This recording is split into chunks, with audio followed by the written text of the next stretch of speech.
This brings us to the correct approach, which is the rational and intellectual way, known as the philosophical worldview. A philosophical worldview relies on complete certainty through reason, avoiding room for speculation and doubts. Does this mean we reject any other knowledge because it is not rational? No, of course not. It is not exclusive.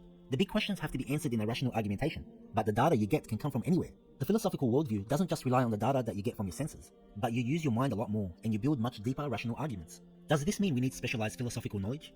No, you only need what you think you need. As an example, there is a story where the Prophet, peace be upon him, was with a few companions when they saw an old woman spinning thread with a spinning wheel and heard her praising God. The Prophet asked her, "What makes you believe in God?" The woman stopped the machine and said, "You see this spinning wheel? As long as I don't move it, it can't spin. How is it possible that the whole universe moves without anyone moving it?" This was not some big philosophical argument. It was something simple and rational. She got the data by pondering over the universe, using her senses, and concluded in a simple, rational manner. To build a system of beliefs, you have to have 100% certainty. Belief cannot be built on speculation and probability, so the worldview we choose will have an impact on the way we live and interpret things.